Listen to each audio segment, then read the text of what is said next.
Hi and welcome to my channel. So I'm going to be talking today about running retreats. This week I'm holding my 4th Universal Health Principles retreat as part of my certification program. I've been running retreats for a long time and I know how challenging it can be to show up for a length of time and hold space for a group of people, especially if they are going through some kind of transformational experience.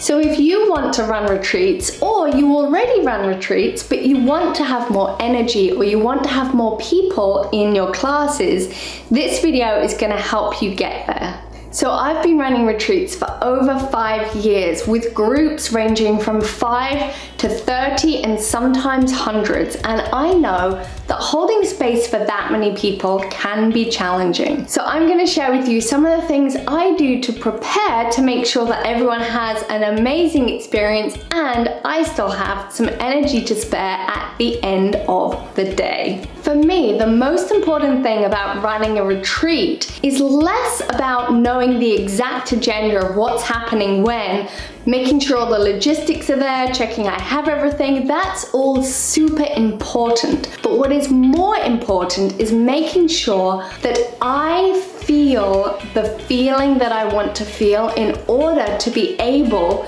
to hold the energy of that many people. So what does that mean? Well, if you're feeling tired, exhausted, depleted, showing up and leading other people through a great experience is obviously going to be more challenging. So what you do to support yourself immediately affects and impacts every single person who is a part of your retreat. So know what you need to do for you. And here's where I would write yourself a checklist, but it's the self-care, what do I need to do to make sure I am on top of my game. So if you can, schedule the day before or a couple or even a week off before your retreat so that you can have some in time. So I often go into a little bit of a cocoon before I teach big experiences. It's almost like my energy is coming in. When you get this right, there can be a deep regeneration that happens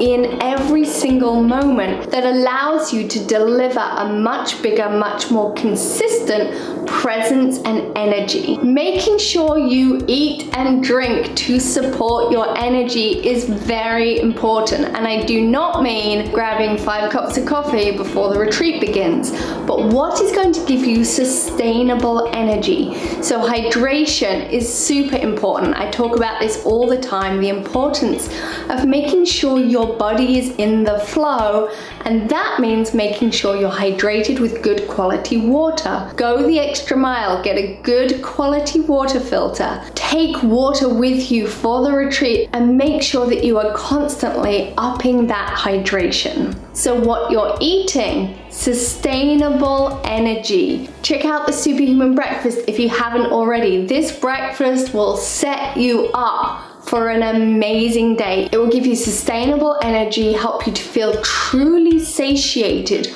all the way till lunch and sometimes past, and it's delicious and it really gives you the time in the morning to be present with yourself and your own nourishment. When you are leading a retreat, obviously you're going to be using your voice. So warming up your voice in the morning is key. If you want to know what voice exercises I've been doing recently, let me know in the comments and I can make you a video just on that. But needless to say, breathing, getting your breathing going, getting into your body, shaking your diaphragm, stretching, moving, getting your voice and your body warmed up so that you can consistently deliver with ease. Now, what about during the retreat? So again, hydration, food, super important. Think ahead, plan ahead. The other important thing is boundaries. So it can be really easy, particularly if you love to be around people, you love to share your knowledge. People have questions, they want your time, they want your attention, but you have to set clear boundaries of when you're in a giving mode and when you're in a quiet, I need to just go in and be present with myself. So I set at the beginning of the retreat the rule of don't talk to Laura when it's break time.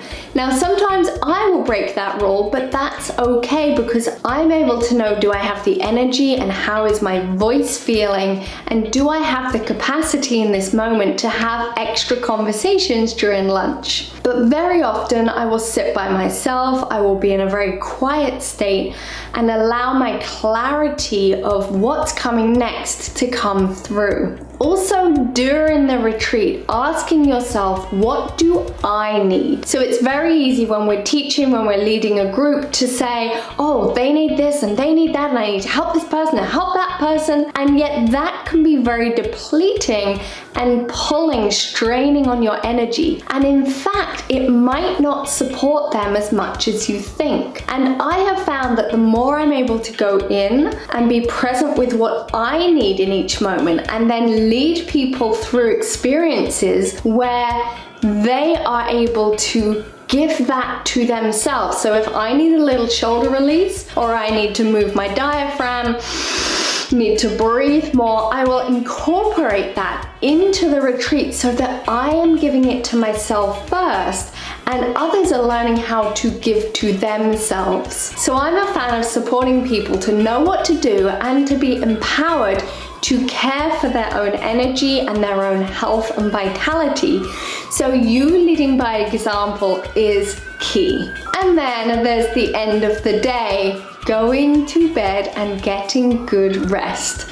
So you know how much sleep you need to be your optimal self. And I know it can be challenging, particularly when we have long, busy days that we want to go home and take care of all the things that we haven't had time to do, but don't. If you prioritize doing all the stuff over your rest, you won't be able to deliver your best.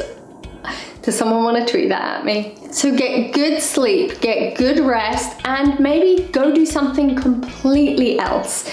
So after I've been teaching all day and leading people through the science of the universe and how we can support our body to heal itself and connect to a deeper wisdom and very out there in their deep work, I sometimes like to go home and just watch random videos on YouTube because it just brings in some balance. Watching something that is completely mindless can be very healthy. It really lets your mind just check out and you not be thinking about all the things you need to do, which in itself is very depleting. There is a lot more I could say, so let me know if you want a follow-up, if you want more specifics on my morning routine, my midday routine, my evening routine, particularly when I'm teaching, and I can make you those too. And also let me know your goals with your retreat. So sharing your goals is really helpful. We can support each other to reach them, and together we can change more people's lives. If you would like to know about attending a retreat with me, either my Universal Health Principles training or my other retreats, click the link below. Make sure to get on my email list and I will share all of that with you as those are announced. So here's to you leading an amazing retreat, and me too, and I will see you guys very soon for another video. Mwah, love you, bye! Remember, you are the whole point, and connected we make a whole new world.